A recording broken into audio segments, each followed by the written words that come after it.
Hello guys welcome back to my channel. आज चाहिँ म अर्को मेकअप भिडियो लिएर आएकी छु र आज चाहिँ म यो मेकअप किटले मेकअप गर्न गइरहेको छु र यो मेकअप किटलाई चाहिँ 2000 रुपियाँ परेको थियो। यसमा धेरै सामानहरू पनि छ। म आज अनेस्ट रिभ्यू दिन गइरहेको छु यो मेकअप किटको। कस्तो हुँदो रहेछ हेरौँ है त।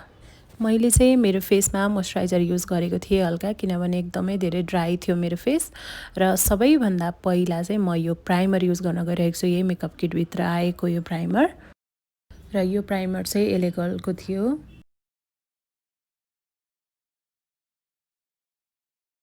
र यो प्राइमर चाहिँ अलिकति पातलो पातलै थियो, अलिकति मजाले सेट त भएको थिएन। कस्तो भने पानी युज गरे जस्तो भइरहेको थियो यो प्राइमर चाहिँ। मैले ऐनै ल्याउन बिर्सेछु, त्यही भएर म ऐना लिएर आउँछु यता। मैले ऐना लिएर आइसकेँ र मैले यो ब्लेन्ड गर्दा चाहिँ के फिल गरेँ भने यसमा चाहिँ त्यो स्टिकी खालके केही पनि टेक्स्चरहरू थिएन। यो चाहिँ फ्लो भइरहेको थियो मजाले।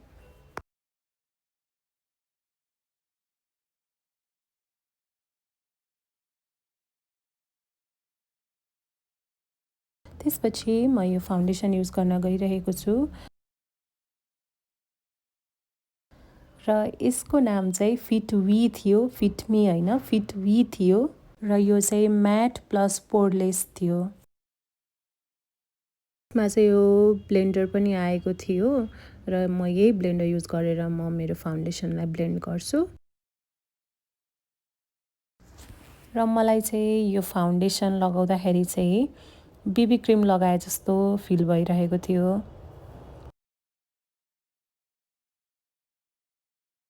मैले चाहिँ यो हातैले हल्का ब्लेन्ड गर्न खोजेँ अनि यो चाहिँ लाइट वेटको थियो एकदमै।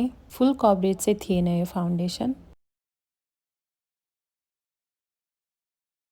त्यसपछि मैले यो कन्सिलर लगाएँ। यो चाहिँ प्रो डट कन्सिल भनेर लेखेको थियो, इमान अफ नोबल भनेर लेख्थ्यो क्या माथि। अनि यो चाहिँ अलिकति वाइट थियो, अलिक कस्तो भने येल्लोइस खालके थिएन, अलिक वाइटै थियो। कम्प्लिट वाइट पनि होइन, कम्प्लिट येल्लोइस पनि होइन क्या, त्यसको बिट्विनमा जुन कलर बन्छ नि त्यही थियो यो चाहिँ। मैले यसलाई ब्लेन्ड त गरेँ तर यसमा त्यस्तो धेरै ह्युज डिफ्रेन्स चाहिँ देखिरहेकै थिएन। हल्का हल्का मात्रै डिफ्रेन्स थियो होइन।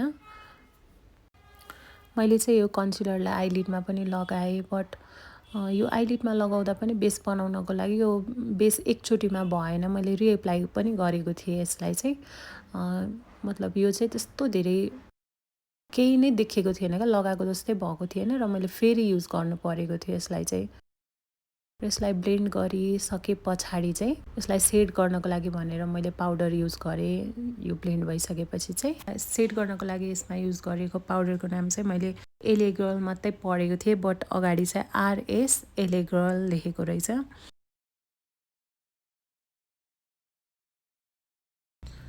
पाउडर चाहिँ ठिकै थियो, मलाई चाहिँ त्यस्तो चाहिँ मन चाहिँ परेन। किनभने हजुरहरू देख्न सक्नुहुन्छ त्यहाँ केही पनि डिफ्रेन्स पनि थिएन अनि यो सेट गर्दाखेरि सेट भइरहेको पनि थिएन क्या, एक ठाउँमै थुप्रिराख्ने भइरहेको थियो। र यो किटमा चाहिँ यस्तो सानो ब्रस पनि थियो। अब त्यसैले म चाहिँ आइब्रो बनाउँछु भनेर सोचेँ र यो चाहिँ आई स्याडो प्यालेट हो, यसैबाट कुनै कलर चाहिँ म आइब्रोमा युज गर्छु किनभने अरू केही पनि थिएन त्यसमा। अनि त्यही भएर यहीँबाट युज गर्छु भन्ने मैले सोचेँ पाउडर बेसमा।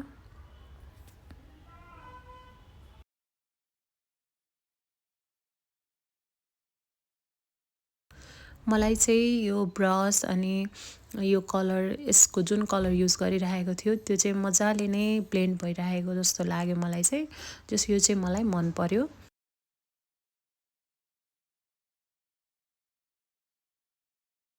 र यो मेकअप किटमा चाहिँ यो ब्रसको पाउच पनि थियो।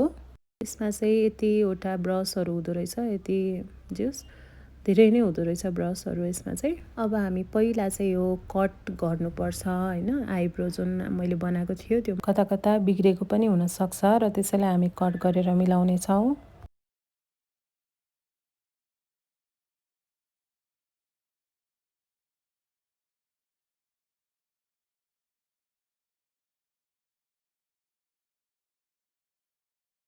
यो ब्रस चाहिँ मलाई ठिकै लाग्यो, राम्रैसँगले कट भइरहेको थियो। कतै पनि हुन्छ नि झुर्का-झुर्की ब्रसहरूमा आइरहेको हुन्छ, त्यस्तो चाहिँ थिएन। मजाले नै युज गर्दाखेरि सजिलो पनि, हल्का पनि थियो र एकदमै राम्रैसँगले कट भइरहेको थियो मेरो। र मैले चाहिँ यति ब्रसहरूमध्ये 2टा ब्रस निकालेको छु आई स्याडो ब्लेन्ड गर्नको लागि। र मसँग चाहिँ यो आई स्याडो प्यालेट छ, यही किटमा आएको र यसैलाई युज गरेर म आई लुक गर्न गइरहेको छु। सबैभन्दा पहिला म यो ब्रस युज गरेर चाहिँ आई स्याडो लगाउन गइरहेको छु। र मैले यो ब्लेन्ड गर्दाखेरि चाहिँ मतलब कलर त्यस्तो पिगमेन्टेड त थिएन यसको, तर पनि यो बिगिनर्सहरूको लागि चाहिँ ठिकै नै हुन्छ जस्तो लाग्यो मलाई यो आई स्याडो प्यालेट चाहिँ। किनभने यसको कलरहरू जस्ट भिजिबल नै छ। मलाई ठिकै नै लाग्यो यसको कलर चाहिँ। जस्तो कलर देखेको थियो त्यस्तै नै आएको छ मेरो आँखामा यसको कलर चाहिँ। मैले चाहिँ यहाँ लिडमा चाहिँ डार्क ब्राउन कलर लगाउनको लागि यो कर्नर ब्रस लिएको थिएँ। यो कर्नर ब्रस चाहिँ अलिक हार्स थियो, युज गर्दाखेरि पनि एकदमै दुखिरहेको थियो क्या, हार्स थियो। त्यो राम्रोसँग ब्लेन्ड नभएर मैले हातैले ब्लेन्ड पनि गर्नु पर्यो त्यसलाई चाहिँ। मैले चाहिँ सिमर लिएँ। अब सिमर लगाउनको लागि चाहिँ सिमर चाहिँ राम्रोसँगले नै लागिरहेको थियो।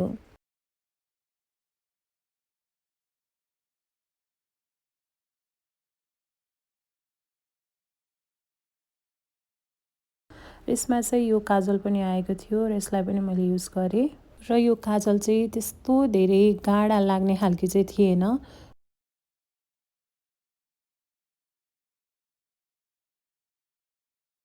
र मैले त्यही आई स्याडोलाई तल मेरो लोवर ल्यास लाइनमा पनि युज गर्दैछु। र यसमा चाहिँ यो मस्कारा पनि आएको थियो, 7D लेखेको थियो यो मस्कारामा चाहिँ। यो पनि मैले एप्लाई गर्दैछु।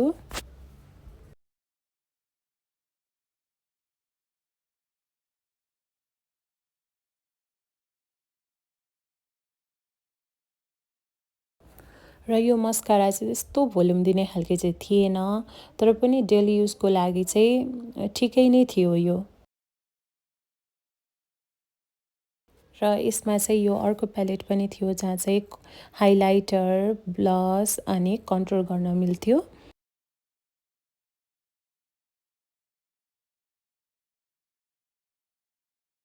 र यसको यो कन्ट्रोल पनि राम्रैसँगले लागिरहेको थियो, देख्न सक्नुहुन्छ मजाले भिजिबल नै थियो, यो ब्लेन्ड पनि भइ नै रहेको थियो। त्यसपछि मैले ब्लस लगाएँ, ब्लस पनि मजाले नै एप्लाई भइरहेको थियो।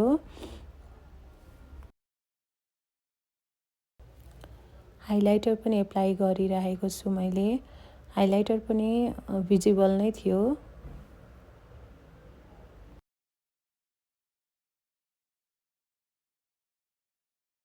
र यसमा चाहिँ यो 5-in-1 लिपस्टिक पनि थियो। र यो आई स्याडो प्यालेटमा पनि लिपस्टिक एभाइलेबल थियो र त्यही भएर मैले चाहिँ 2टा युज गरेर लगाउने विचार गरेँ यो ब्रसको हेल्पले।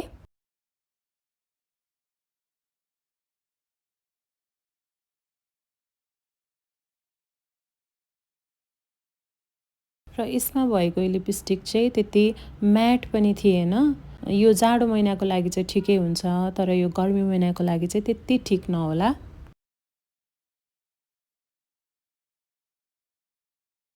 यसमा चाहिँ यो सेटिङ स्प्रे पनि थियो, यो पनि आरएस एले गर्ल भनेर लेखेको थियो यसमा। र यो सेटिङ स्प्रेले म स्प्रे गर्न गइरहेको छु।